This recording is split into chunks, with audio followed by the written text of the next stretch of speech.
manis di dalam. Tapi ada orang mukmin beriman dia, tapi dia tak pernah baca Quran. Di luarnya biasa saja, tak ada baunya, di dalamnya manis.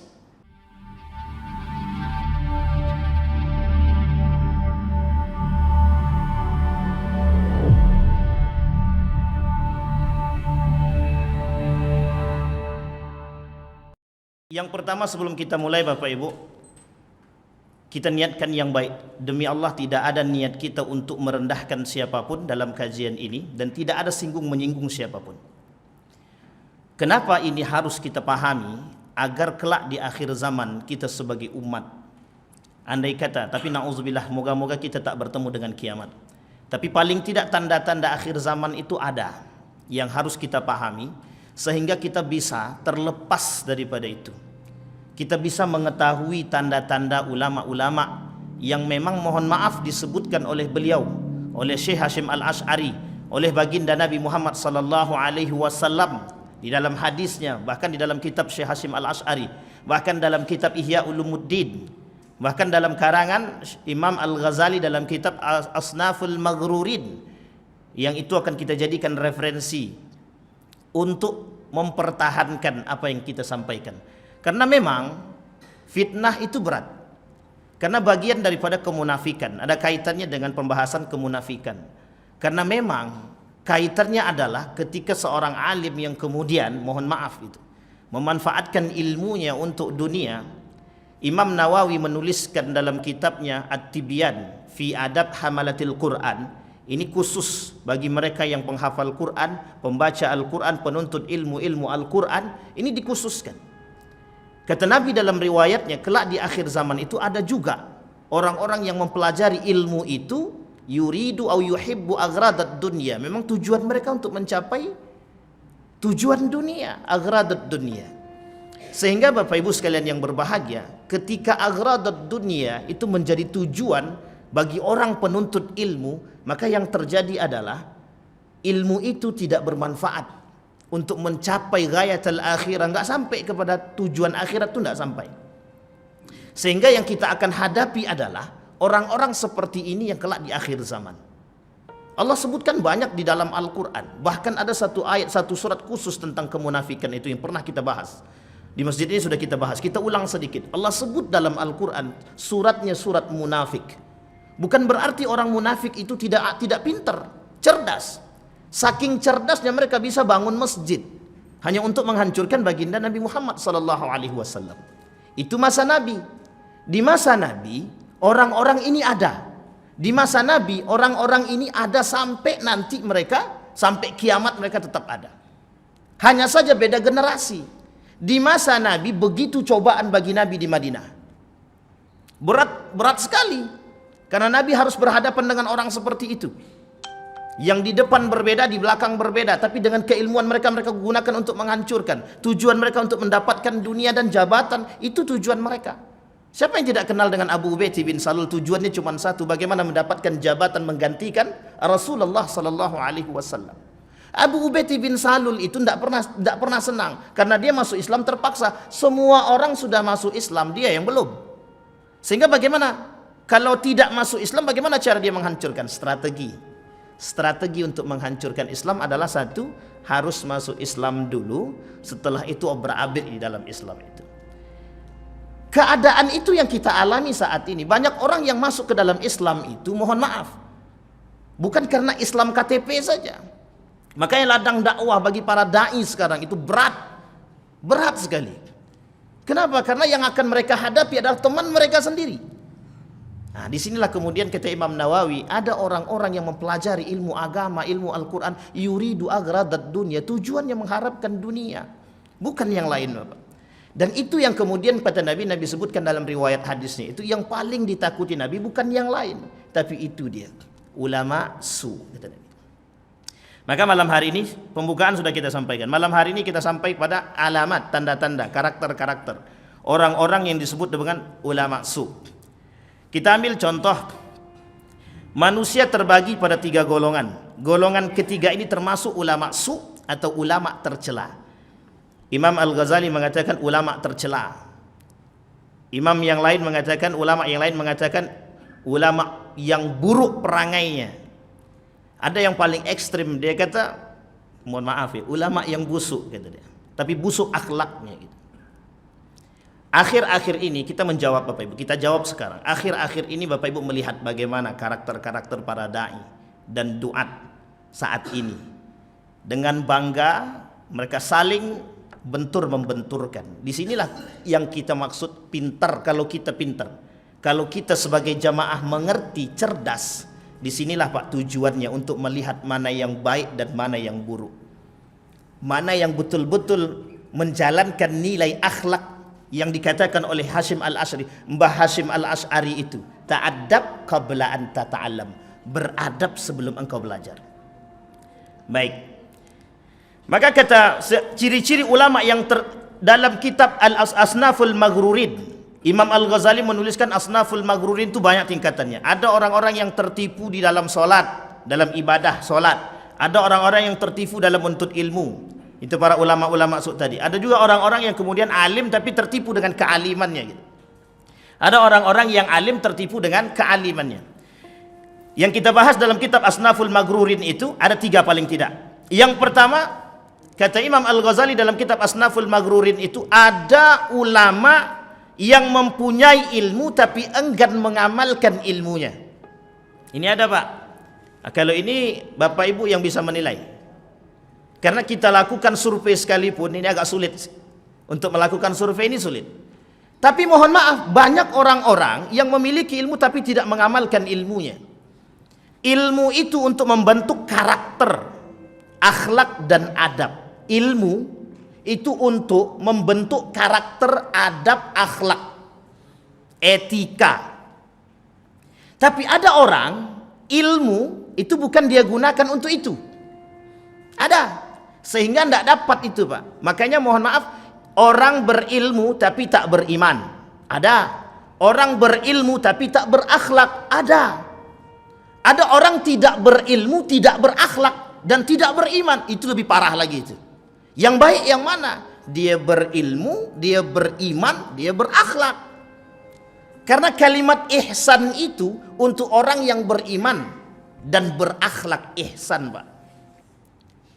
Kalau iman saja banyak yang beriman. Contoh dalam Al-Quran disebutkan, dalam kitab Tibyan itu disebutkan, ada orang mukmin baca Quran seperti buah utrujah, harum di luar, manis di dalam. Tapi ada orang mukmin beriman dia tapi dia tak pernah baca Quran. Di luarnya biasa saja, tak ada baunya, di dalamnya manis. Matalul mu'minul ladzi la yaqra'ul Qur'an. Ada enggak orang beriman yang beriman kepada Allah dan Rasulnya tapi tak pernah baca Quran? Ada. Kesibukan membuat mereka lalai dengan baca Quran. Sehingga mohon maaf kata Al-Quran, aku tak bisa memberikan syafaatnya. Jadi Al-Quran tidak bisa memberikan syafaatnya kepada siapa yang tak pernah baca Quran.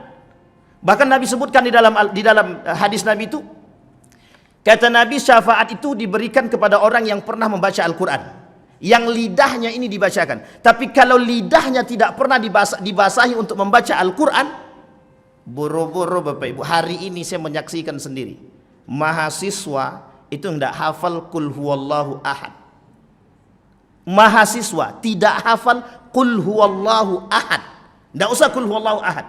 Inna a'tainakal kautsar, dia tak hafal. Dan saya menyaksikan itu sendiri hari ini Bapak Ibu. Bayangkan 20 tahun yang akan datang, ada yang kenal dengan Al-Quran? Generasi Pak. Pertanyaannya adalah, di salah satu instansi yang labelnya Islam, tapi memiliki generasi-generasi yang mohon maaf, meskipun tidak semua, sedikit, tapi paling tidak itu menjadi sebuah cambukan. Mahasiswa tidak mengerti, bahkan tak hafal surat yang paling pendek di dalam Al-Quran. Inna a'tainakal kautsar, cuma 3 ayat, tidak hafal. Bahkan yang paling populer Qul huwallahu ahad, tidak juga hafal. Pertanyaannya adalah, di mana peran kita sebagai seorang yang mengerti agama? Berat Pak, berat. Bahkan survei yang kami katakan kemarin itu, ada satu survei yang mengatakan, dan itu hasil survei, dari sekian banyak orang yang beriman, orang yang Islam di Indonesia, itu yang sholatnya berjamaah, yang sholatnya di masjid 5 waktu berjamaah tak lebih kurang dari 2%. Cuma 2% dari seluruh jumlah umat muslim yang ada di Indonesia.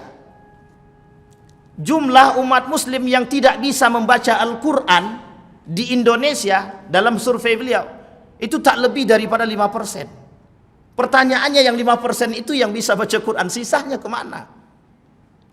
Bayangkan Bapak Ibu. Andai kata orang-orang seperti, mohon maaf, yang seperti ini yang tidak mengerti, mereka akan mengikuti apa yang disampaikan oleh pimpinan. Mereka akan mengikuti apa yang disampaikan oleh guru mereka. Nah, ini kasus yang kemarin kita ketemu, yang kita dapatkan, viral kan? Seorang laki-laki menelpon Tuhan, itu kan viral sekali Bapak Ibu. Di situ pertanyaannya, sekian banyak instansi kemudian berkomentar, Muhammadiyah, Perti dan lain sebagainya, Nahdlatul Ulama, semua komentar. Pertanyaannya adalah, bagaimana ribuan orang bisa mengikuti beliau? Ribuan orang hanya karena telepon Tuhan dan sudah mengatakan dapat itu Pak. Sekarang yang salah mereka atau kita? Mereka atau dai? Di sini Bapak Ibu, peran kita harus tahu tuh di situ. Jadi sinilah kita kemudian berdakwah itu bukan peran ustaz. Bapak Ibu berdakwah, suruh anak Bapak Ibu sholat, itu dakwah. Tidak mungkin ustaz semua Pak. Jumlah dai itu banyak memang, tapi tidak sebanyak jumlah Bapak Ibu. Maka dakwah itu diberatkan kepada siapa? Semua umat muslim wajib berdakwah. Yang paling rendah adalah dakwah kepada keluarga sendiri, anak dan lain sebagainya. Ada orang-orang yang berilmu, kata Imam Al-Ghazali, tapi tak mau mengamalkan ilmunya. Atau sebaliknya, kata Ustaz Adi Hidayat itu begitu. Sebaliknya, ada ulama seperti air pump, kalau tidak dibayar tidak keluar dia Pak. Ada. Dia dalihnya apa? Dalihnya satu, aku belajar mati-matian. Aku belajar mati-matian. Masa ketika aku mengajar tak dapat apa-apa. Jadi di situ kita bisa ukur mereka belajar karena Allah atau bukan. Di situ kita bisa ukur. Dan itu karakter itu disampaikan oleh Ustaz Adi Hidayat, ada 3 macam karakter ulama itu. Ada orang yang kemudian kata beliau seperti air hujan, netes terus ilmunya. Tinggal tampung saja Pak. Kita tinggal nampung ilmu saja. Itu bagus. Tapi ada ulama yang seperti air pump. Kalau tidak dibayar tidak akan keluar air itu.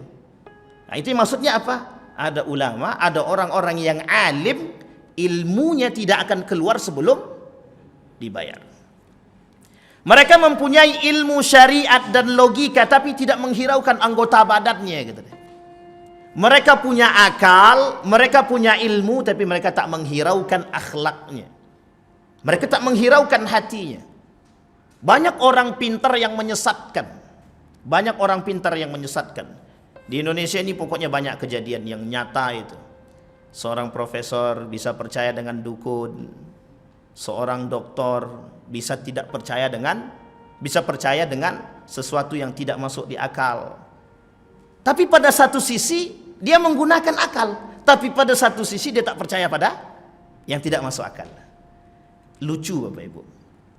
Satu sisi dia menggunakan akal, tapi satu sisi dia percaya pada sesuatu yang tidak masuk akal. Kontradiktif dengan apa yang dia miliki. Teman-teman liberal itu, orang-orang liberal itu mereka alim, pintar, cerdas Pak. Kalau tidak cerdas tidak mungkin begitu. Tapi ada tujuannya, ada PT, duit. Karena kalau tidak ada duit enggak mau gerak mereka Pak. Ada tujuan, ada. Apa tujuan mereka? Tujuan para orang-orang liberal itu merusak pola pikir umat muslim yang sudah sebaik-baiknya muslim. Kenapa? Orang Yahudi, Nasrani tidak pengen lihat kita Islam baik, itu tidak pengen. Tidak bisa menghancurkan umat Islam itu. Caranya adalah masuk ke dalam Islam itu, hancurkan Islam di dalam itu. Apa yang diinginkan oleh umat Islam itu, gapai keinginan mereka, buat mereka cinta pada dunia agar mereka jauh daripada nilai-nilai agama. Itu proyek Pak, proyek. Kami pernah Pak menjadi bagian daripada pelaku itu Pak. Itulah jariah sok saya. Tapi alhamdulillah tobatlah Pak. Dan itu baru dananya besar. Sampai dana itu 8 miliar hanya digelontorkan untuk radikalisme. Tapi bumbunya bukan masalah radikalisme. Teman-teman, orang-orang yang liberal yang ingin merusak pola pikir umat Islam dan ingin memecah belah Islam. Karena dalam angket itu Pak, begitulah modelnya. InsyaAllah kapan-kapan kita lihatkan bukunya. Mudah-mudahan pekan yang akan datang kita bisa lihatkan buku itu. Ada bukunya itu. Judul bukunya baik. Judul bukunya baik. Tapi isinya kurang Pak. Dan itu dijadikan landasan. Apa landasan? Dijadikan sebagai data yang ketika mereka sampaikan dalam salah satu berita ketika mereka mengadakan diskusi terbuka. Apa kata mereka? Di Indonesia ini 75% terindikasi radikalisme. Maksudnya apa? Orang-orang Islam yang radikal. Siapa yang radikal itu Pak? Bapak-bapak ibu ini yang sholat 5 waktu di masjid, yang baca Quran, yang menganggap salah itu salah, yang menganggap nikah beda agama itu, kalau nikah beda agama salah apa tak salah? Nah kalau kita bilang salah, kita yang disalahkan itu. Maksudnya apa? Nikah beda agama itu memang salah. Memang tak boleh dalam Islam. Tapi kemudian kita dianggap salah ketika mengatakan demikian. Nah, itu yang mantap Bapak Ibu. Jadi kita ini dibuat pola pikir kita dan itu orang-orang seperti itu. Tujuannya apa? Tujuannya satu Bapak Ibu, dunia. Kami pernah satu diskusi dengan salah seorang anggota mereka itu. Kami kalau tidak ada duit nggak bisa gerak Wan. Kami butuh duit gitu deh. Jawaban itu yang sampai saat ini tertanam dalam diri saya Pak. Kenapa? Disitulah kemudian otak saya berpikir, oh ternyata tujuan mereka belajar untuk mendapatkan itu. Seorang profesor saat ini salah seorang profesor sekarang menjabat salah satu posisi di negara itu, beliau pernah sampaikan betapa liciknya Amerika itu ketika menggelontorkan beasiswa, ternyata dananya diambil dari Indonesia. Hanya tujuannya apa? Untuk menghancurkan Indonesia. Apa yang mereka buka? Studi Islam. Coba bayangkan Pak. Dana dari mana? Dari sini Pak. Dari sekian banyak dana yang dia berikan kepada mahasiswa-mahasiswa Indonesia sebagai beasiswa, ternyata hanya bagian kecil saja dari yang mereka dapatkan. Sisanya kemana? Ke mereka semua. Itu pernyataan dari seorang profesor yang sampai saat ini beliau masih hidup dan kebetulan itu guru saya waktu itu. Artinya Bapak Ibu, saat ini kita butuh orang-orang yang mau berpikir untuk melihat kembali, buka mata kita Pak, lihat keadaan dunia kita saat ini. Betapa banyaknya para dai, tapi semakin banyak juga manusia-manusia yang tidak berakhlak. Pertanyaannya kenapa? Memang kita tak bisa merubah orang itu, tak mungkin seutuhnya. Ada orang yang mau, ada yang tidak. Kita tidak bisa paksakan mereka untuk mengikuti. Pertanyaannya sekian banyak para dai, mengapa tak bisa berubah? Mengapa paling tidak sedikit demi sedikit? Itu yang perlu kita survei. Sekian banyak para dai, mengapa tidak bisa merubah sedikit demi sedikit? Dan ini kemudian menjadi pertanyaan. Kemudian yang kedua, kata Imam Al-Ghazali, ulama yang tak bisa, yang tidak menjaga hati. Ulama yang tidak menjaga, ada kasus 2020 kalau tak salah. Itu seorang dai. Dan itu kemudian diviralkan itu. Menunjukkan, menampakkan. Jadi dia seorang ustadz, mohon maaf itu. Tapi kita ini di belakang layar Bapak Ibu. Jadi dai ini kemudian dia sering ceramah di mana-mana, tapi kemudian dia buat postingan yang tak senonoh. Di sini pertanyaan saya adalah, dan dia punya banyak jamaah. Pertanyaan kita adalah, kemana akhlaknya gitu? Dan kita yang mengerti itu, yang melihat itu, jamaah yang melihat itu, kira-kira menjadi rusak atau menjadi apa gitu? Ketika kita mengatakan jangan bermain judi online. Tapi apa jawaban para jamaah tadi? Saya pernah lihat seorang ustadz main judi online. Kita mau ngomong apa Pak? Kita mau ngomong apa? Mereka punya background. Bahkan background yang mereka pegang itu seorang dai, seorang ustadz. Seorang alim yang pintar, yang cerdas.